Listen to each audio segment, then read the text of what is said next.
If you ask yourself, what do I want my attitude to be when things go wrong? You're not going to say, I want to be annoyed, I want to be upset. When you ask yourself the question, what do I want my attitude to be? You're more likely to say, I don't want to be angry, I don't want to be annoyed about this. And having answered that way, you will make some effort not to be angry and not to be frustrated. And I'll give you an example where it helped me a couple of years ago.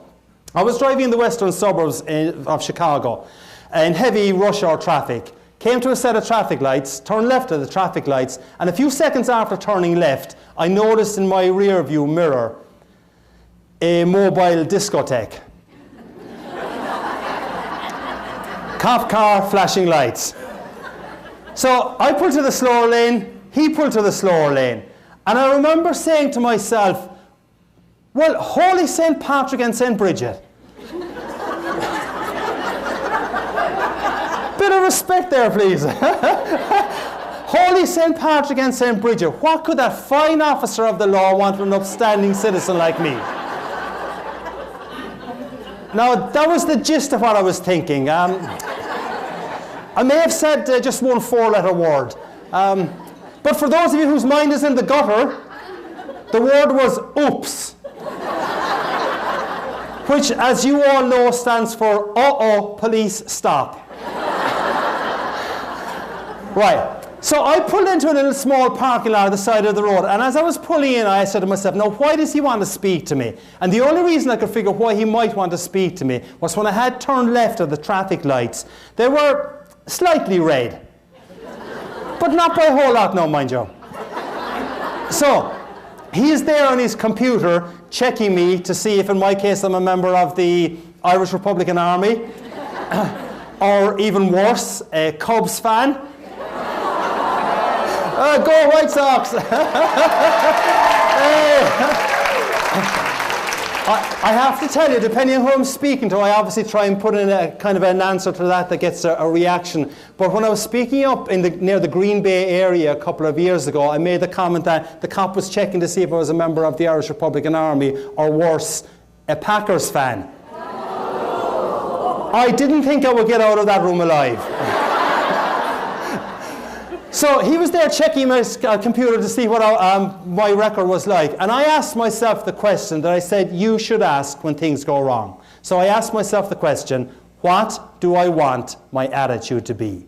And I said there's no point in being antsy and annoyed about this. He probably doesn't understand the concept of slightly red lights.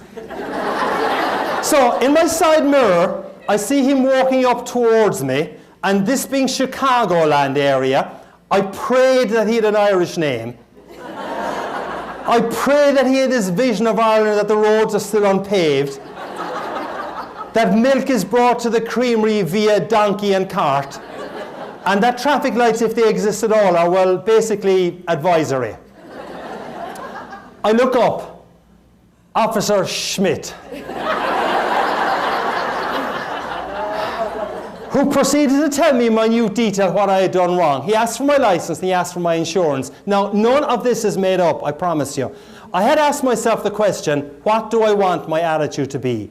As he is looking at my license, he says to me, sir, I like your attitude. I'm thinking, woohoo, I'm getting away with this. Then he looks at my insurance and he says, sir, your insurance certificate is out of date. My wife normally looks after that, officer. He smiled. I think he realized he was dealing with one more administratively incompetent husband. Ladies, you know the story, I'm sure. And he just handed back the insurance certificate to me and he said, look, take it easy on that one. Now, I should tell you that this event happened on the 16th of March. Okay? One day before St. Patrick's Day. So the rest of the conversation went as follows. We're having great good fun, and as you will see, it continued that way. So the rest of the conversation went, how much will this cost me, officer? He said, I'll cite you for the red light. I'll leave you go on the insurance. That'll cost you $75, sir. $75? Do you know how many pints of Guinness I can get tomorrow for $75?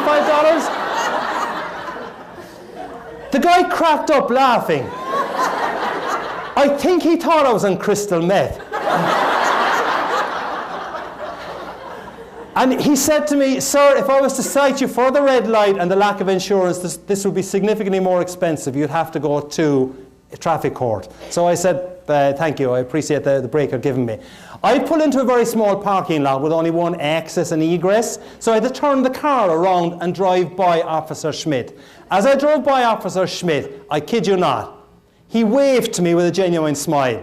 That was how the conversation had gone. And I said, this is crazy.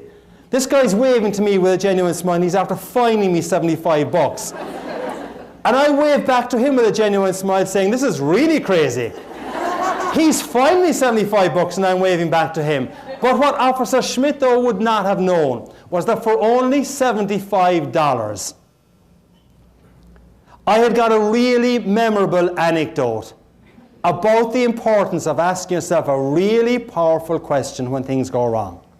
And when things go wrong, and they will for every single person in this room at some stage, the question to ask yourself is, what do I want my attitude to be?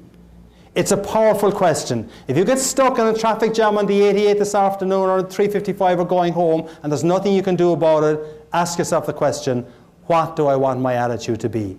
If you've got problems at work next week and something goes wrong, and it will, it's human nature, ask yourself the question, what do I want my attitude to be?